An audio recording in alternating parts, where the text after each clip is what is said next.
Federal Reserve, Fed update. Policy status. The Fed maintained its policy but adopted a hawkish tone, now forecasting only one rate cut in 2024, down from 3 previously expected in March. More evidence of disinflation is needed, despite a slowdown in core CPI inflation in May. Fed Chair Powell indicated that up to 2 rate cuts are still possible this year, emphasizing these projections as possibilities rather than certainties. Future scenarios. 2 potential scenarios for a Fed rate cut are: 1. Immaculate disinflation. Inflation decreases without negatively impacting the economy or employment. 2. Weakening labor market. A cooling labor market would justify a rate cut. Recent data, especially strong job growth in May, supports the first scenario. Further inflation cooling over the summer is necessary for a September cut. Otherwise, it may be postponed until December. Data dominance.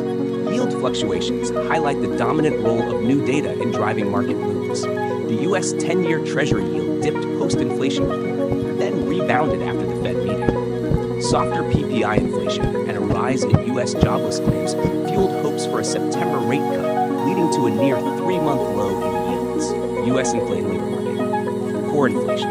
Annual core CPI inflation rose at the slowest rate since the pandemic began, primarily due to a deceleration in core services.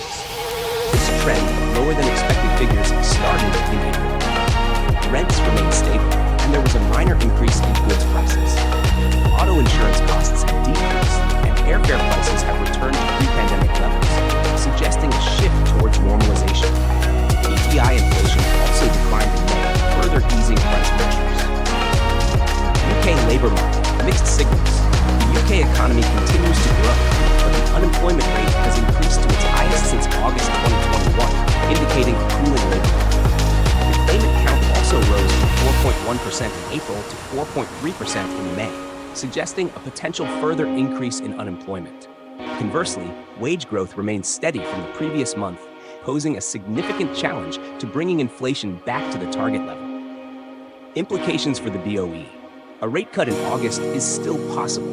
While a softening labor market may encourage the BOE to scale back restrictive policies, it is important to monitor persistent inflation signs, particularly wage trends, to determine the precise timing of such a move. Investment strategy. We hold a moderate overweight position in French issuers, primarily in the banking sector, as part of our wider exposure to European banks. We have scaled back our European bank fees to reduce exposure to sector-wide challenges amidst political uncertainty. We are leveraging European credit derivatives to safeguard our portfolio against market volatility. We have also reduced our underweight position in European rates, given recent market moves, implying tighter financial conditions.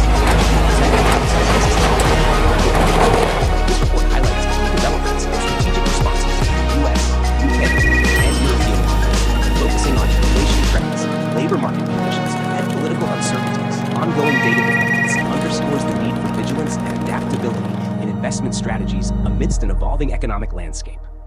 Salomon and Young.